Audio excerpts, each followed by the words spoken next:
is to see you and how excited I am to see you. Thank you. It's something we've been talking about for a while now, maybe 3 years since this forum was launched. So thank you for being here. Thank you for having me. Hailey, you and I met a long time ago, 8 years ago, I think, and it was for the cover of a male magazine, and we were doing a profile. And I think you were at the beginning of your modeling career, is that right? Probably something along those lines. Yeah, I'm like, how old was I 8 years ago? I think I was maybe 20. Yeah. And you were still kind of figuring out what it is you wanted to do. You were doing some modeling, you were hosting. Like, did you ever think that you would be here now as a billion-dollar beauty founder?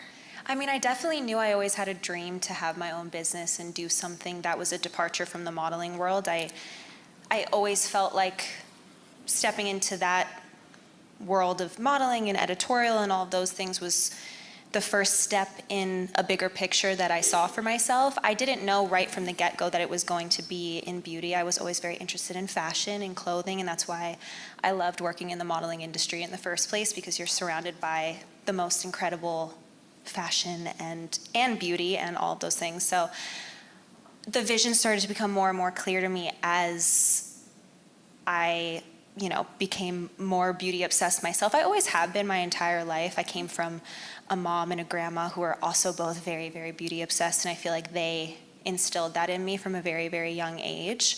And I felt like through my career and through working with some of the most incredible makeup artists and hairstylists and photographers and all of these different people, I was really able to just be a sponge and absorb so much from the people that I was lucky enough to work with. And over the years, it just became more and more clear to me that beauty was a space that I really wanted to be a part of. I felt really passionate about it. I felt really interested in it. I am such a skincare junkie to the core. I love skincare. I love beauty. So it just, from there, it started to become very clear to me. It also seems very authentic. I know I'd heard, and I think we've probably all read, you were interested in dabbling in other industries. Maybe it was food, maybe it was fashion. When did the formal idea for Rhode kind of crystallize? The formal idea really crystallized in 2020 during the pandemic. So that's when I would say for a year or two even before that, I was thinking, okay, I know I want to do this brand. I know I want to do it in skincare, but I don't really know what that looks like exactly. What is going to be my ethos? What's important to me? What do I really want it to say? What do I want it to look like, feel like? What do I want it to do? And with the pandemic, I was like, okay, we don't know how long this is going to last. We don't know how long we're going to be inside for. I finally felt like I really had the time to sit down and hone in on really what the idea was and what the world was going to look like. And with that time, I was able to call my now co-founders, Michael Ratner and Lauren Ratner.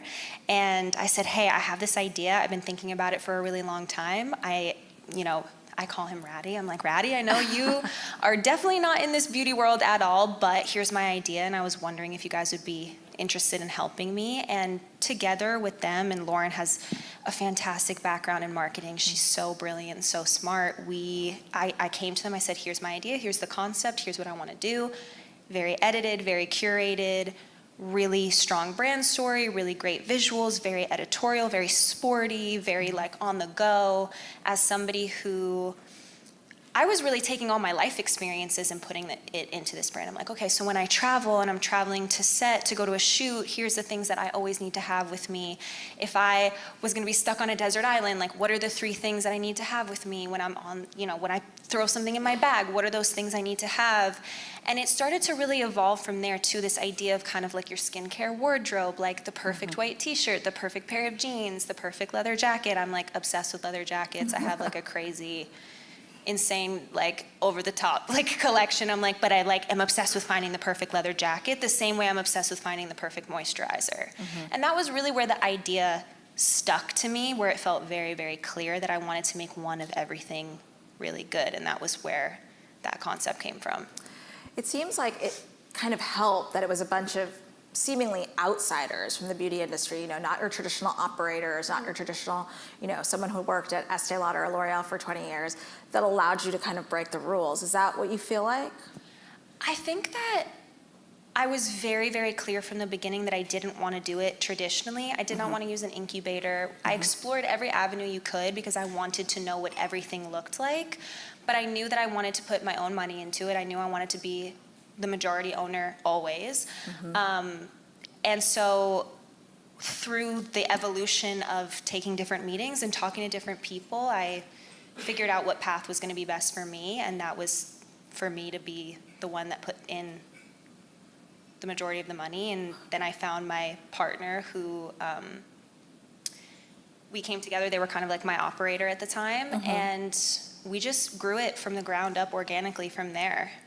I mean, it's phenomenal, right? I think when all the numbers came out a couple of weeks ago, 212 net sales, all direct to consumer, 3 years. I think everyone was like, what? Like, how do you... I'm like, what? How did you do that? I mean, it really seems like unbelievable. And it really comes down, I think, to all of us in the room, you. I mean, how do you think that, was it your gut? Was it your instinct? What was it? I mean, I will say over everything, I do think that I follow my gut and I follow my instinct. I feel like that's something that's very, very important.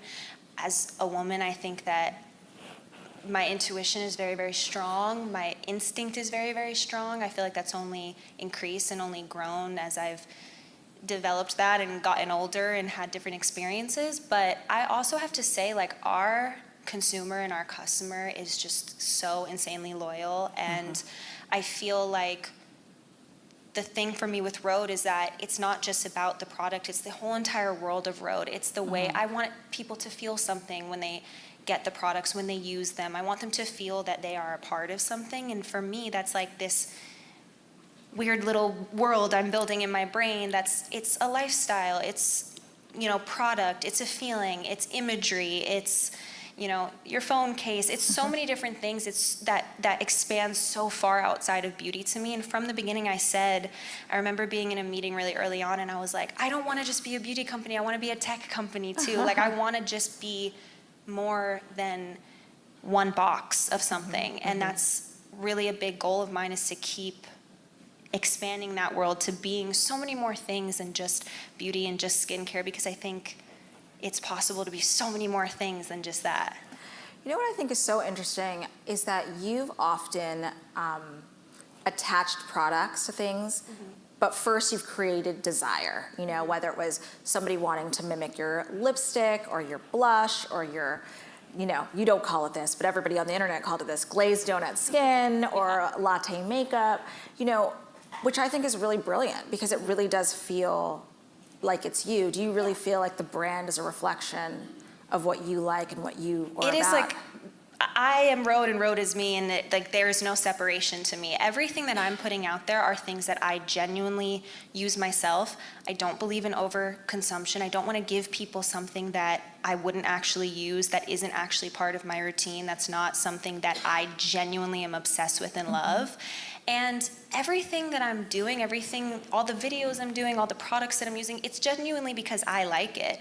And I think that people, I think, can feel that authenticity, and I want people to really be able to feel me so intrinsically in the brand. But I also want people to be able and want to love the brand outside of me as well. And that's why I'm so focused on the products actually being really, really good and having great formulas and having a great ingredient story. And that's also why I believe in having a great team, because I only know what I know, and there's so much that goes beyond me that I don't know. I did not go to school, I did not study this. And that's why I believe in surrounding myself with other really brilliant minds that are the best in class at what they do, so that I can give the best in class product.